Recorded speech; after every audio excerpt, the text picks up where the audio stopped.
Bonjour à tous, ici Manga Anime Fan. On se retrouve aujourd'hui pour une autre journée double review. Donc, on se retrouve pour une manga review là. Il y en a une autre plus tard dans la fin de journée qui va venir. Mais en premier, je vous parle de Tokyo Revengers, tome 15, publié chez Glénat Manga.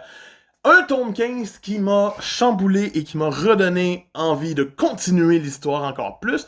Le tome 14 l'avait déjà un petit peu fait. Le tome 15 ajoute un tantinet plus.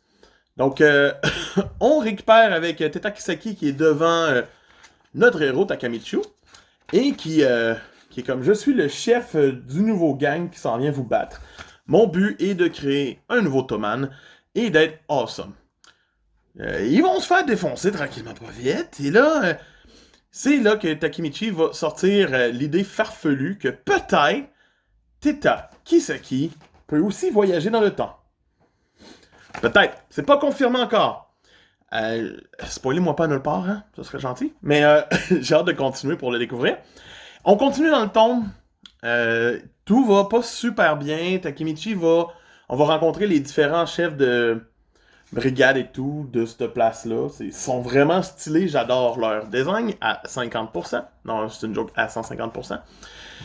Et il va arriver face à un ancien de ses amis, Kuro, si je me trompe pas de son nom, et il va se faire dire « Sauve notre chef ». Sauve notre chef. Et c'est là que Takemichi va faire « Ok, comment, qu'est-ce que je peux faire et tout ».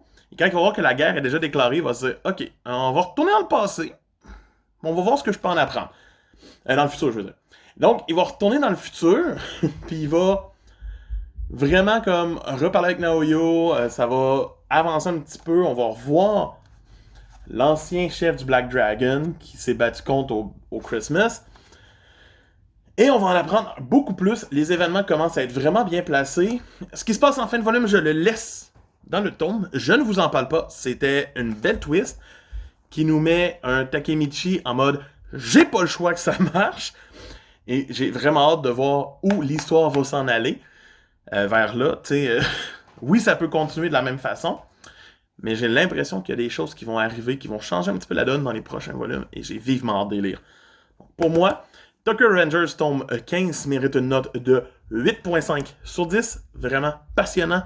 J'ai hâte de voir ce qui va arriver avec Teta Kisaki, avec le méchant de l'arc, avec Takemichi, avec tout le monde. Donc, Tomakan Fan vous dit à plus. Bye!